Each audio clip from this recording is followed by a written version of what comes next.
민주당 공천 작업 25%, 26% 이렇게 지나가고 있고, 그러니까 이 국민의힘과 이제 이 대진표가 확정된 것이 그렇다는 거고요.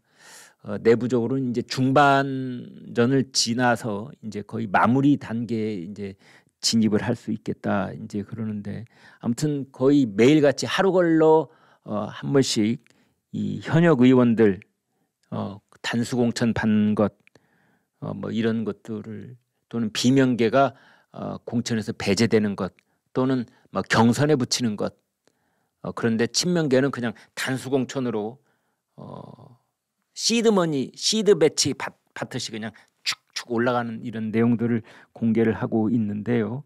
그래서 비명 횡사, 친명 횡재 뭐 이런 말도 한다고 하는 겁니다. 그 친명계 단수 공천, 여기는 현역 의원들도 많이 포함이 되고 있습니다.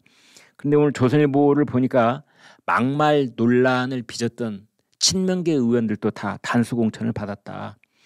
GSGG, 그 쌍기역 발음 들어가는, 그리고 개에 해당되는 쌍시옷 쌍기역 들어가는 그 욕설을 해서 논란을 일으켰던 김승원 수원갑 공천 받았다고 그러고요. 그 다음에 철험회 강성 김용민 경기 남양주 병에 공천이 됐다고 그러고요. 경기 시흥갑 문정복 공천됐다고 그러고요. 국민의힘 태영호 의원한테 변절자라고 해서 그런 욕을 해서 크게 논란이 됐던 사람입니다.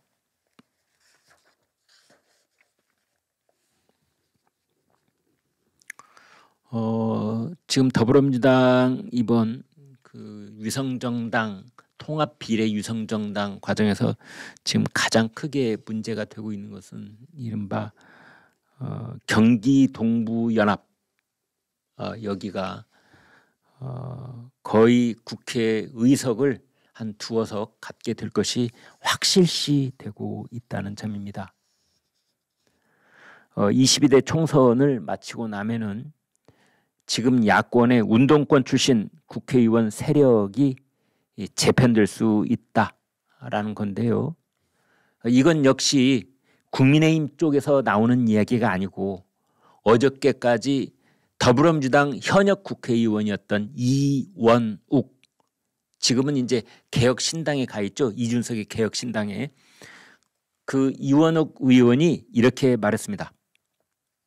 민주당의 위성정당은 통진당의 뿌리를 두고 있는 이념 세력의 국회 진출을 위한 계획이다. 경기 동부연합 등 이념 세력은 이재명이라는 정치인을 숙주로 삼아서 성남시와 경기도를 지나 이제는 국회까지 진출을 시도하고 있다.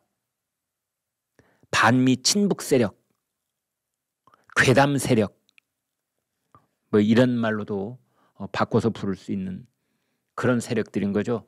정부 전복 세력.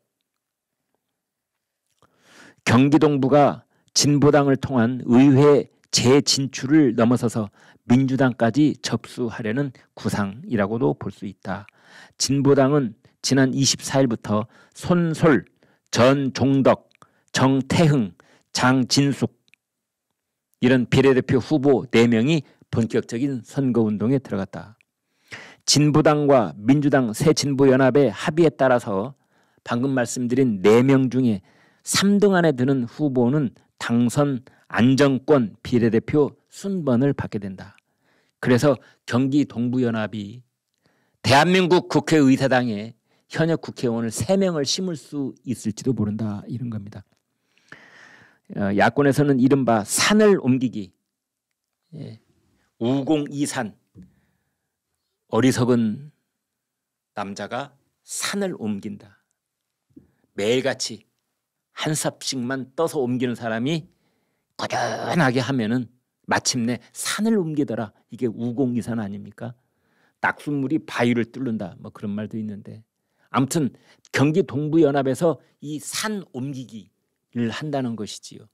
처음에는 얼토당토 보이지 않았던, 그런 존재감도 미미했던 진보당 쪽 후보가 나오면 그 사람들이 이렇게 한답니다.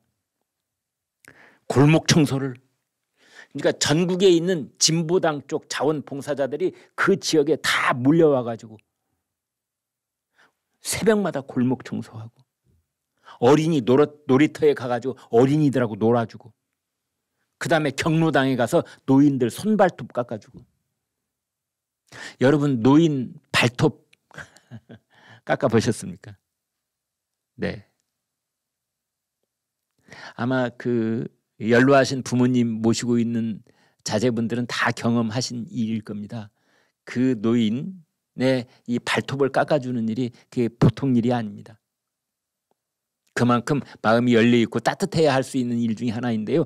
진보당 쪽 사람들은 말이죠. 그 자원봉사자들은 가령 전주을에 가서 진보당 강성이 그때 당선시켰을 때 이렇게 했다는 겁니다. 전국에 있는 진보당 그 자원봉사자들이 와가지고 거기서 골목 청소하기, 어린이 놀이터에서 애들하고 놀아주기, 경로당에 가가지고 그 어르신들 발톱 깎아주기 이런 걸 했다는 거죠. 그러다 보면은 산을 옮기더라. 처음에는 2%, 3%에 불과했던 지지율이 나중에 30%, 50%가 되더라.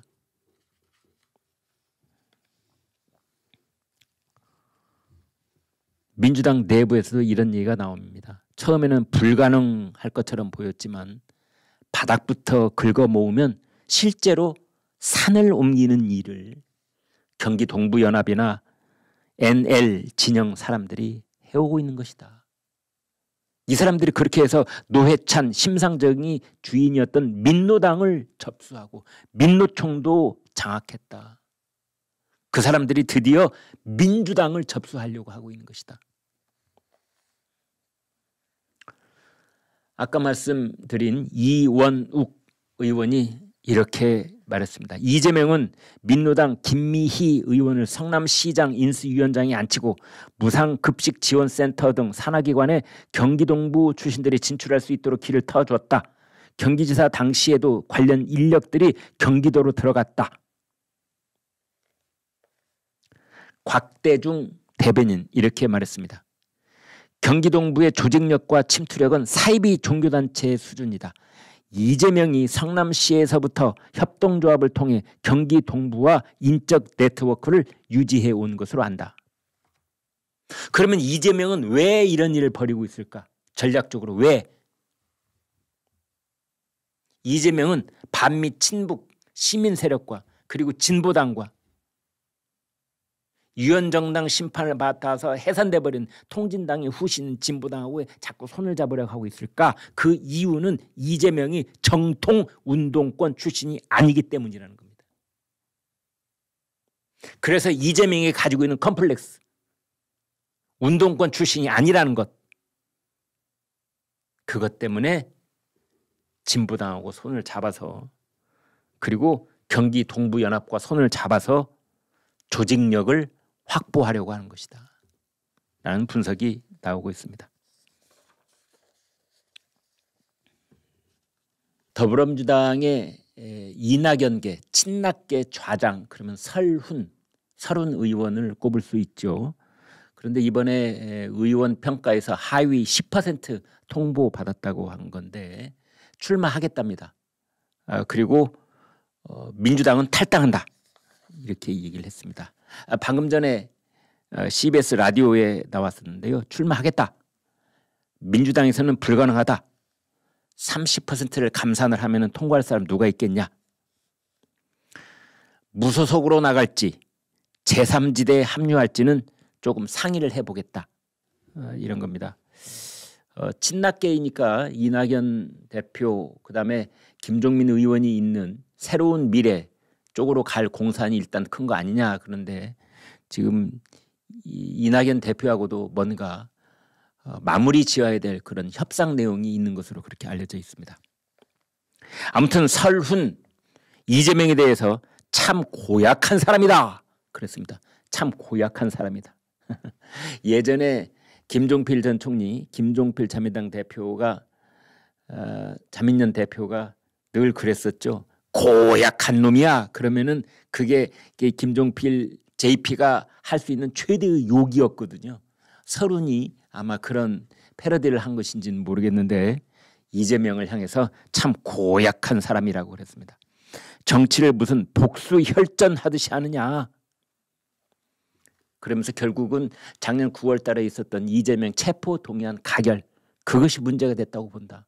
그때 서른이 체포동의안에 대해서 이재명한테 입장을 밝혀라 이렇게 요구를 했고, 서른은 체포동의안에 찬성표를 던진 것으로 그렇게 알려져 있거든요. 그것이 살생부가 되어서, 체포동의안이 살생부가 되어서 설훈도 10%, 하위 10%, 10명 중에 꼴찌라는 뜻이지요.